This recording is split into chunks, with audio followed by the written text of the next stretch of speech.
सिद्धि की शादी के बाद वो ससुराल चली जाती है। पीछे रह जाती है भाभी रानी। सिद्धि के ससुराल जाते ही भाभी कहती है, अरे वाह जी वाह, सारे कपड़े मेरे।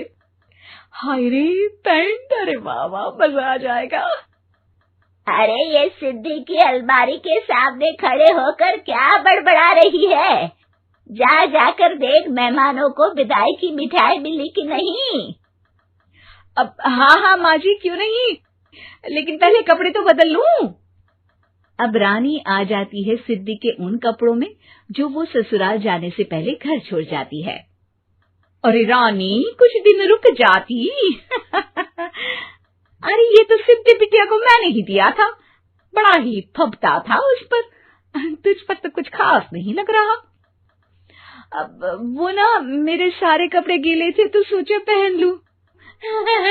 वैसे भी सिद्धि को कौन सा दिन पुराने आउटडेटेड कपड़ों को पहनना है। वैसे भी ये सूट तो मैंने तभी पहना था, वैसे खास है भी नहीं ये। हाँ ठीक है, लेकिन ना मेरी सिद्धि पर तो जमता था।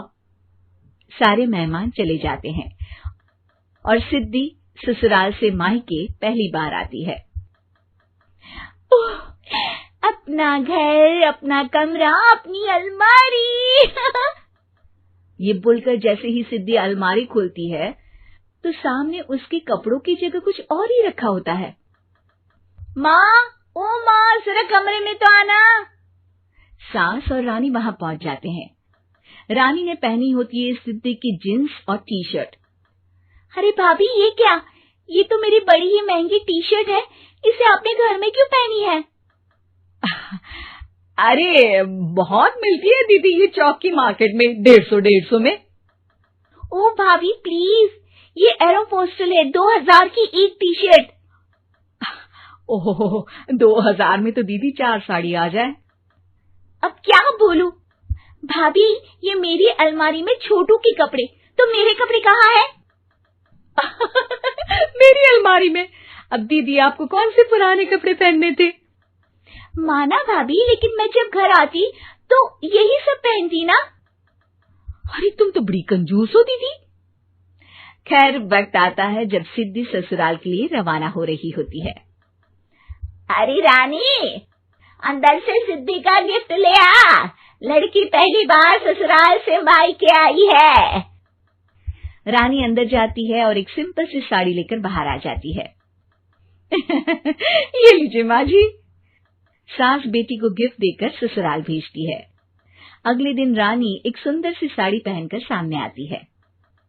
अरे रानी, ये तो वो साड़ी है जो मैंने सिद्धि को देने के लिए दी थी जब वो ससुराल ले जाती, लेकिन ये तूने कैसे पहन ली? अरे माँ जी, ये साड़ी तो मुझे बहुत पहले से ही पसंद थी, लेकिन चिंता ना करिए, मैंने सिद्धि के लिए भी अच्छी सी साड़ी दी है। हाँ। तभी सिद्धि का फोन आता है। क्या माँ, कुछ अच्छा तो दिया होता ससुराल ले जाने के लिए। अरे पहले दिखा दिया होता।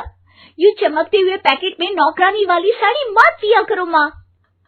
अरे बेटे, वो तेरी भाभी ने ना गलती से उससे पैकेट बदल गया। हाँ, मैं कल ही तेरे भाई के हाथ से तेरा वाला पैकेट भेज दूंगी।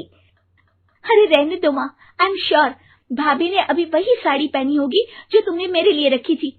तुम तो समझ नहीं पाई उनको।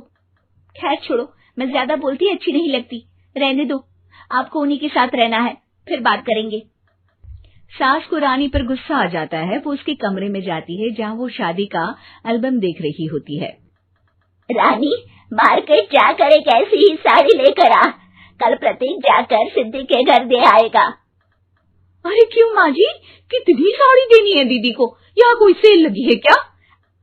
अरे चुप कर, मेरे बेटी के हिस्से की साड़ी खुद पहन ली, अब ज्यादा ज्ञान बांट रही है। एक दिन सिद्धि का फोन आता है। माँ, मेरी सास ने आप सबको खाने पर बुलाया है। सारे लोग सिद्धि के ससुराल पहुंचते हैं। खाना खाकर वो लोग निकल रहे होते हैं कि सिद्धि की सास सभी को गिफ्ट देती है। अरे बहन जी, बेटी के घर का खाना खा लिया, यही बहुत है जो आप ऊपर से गिफ्ट भी दे रही है। अरे बहन जी, आप भी कहाँ इन बातों पर विश्वास कर रही हैं।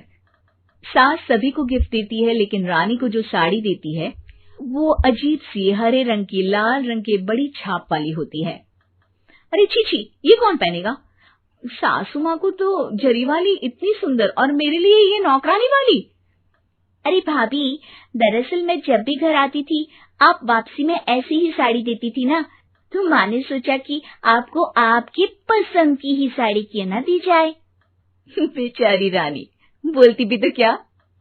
सिद्धि और सास रानी का चेहरा देखकर हंसने लगती है, तो रानी समझ जाती है कि अपने ही बिछाए जाल में वो फंस चुकी है।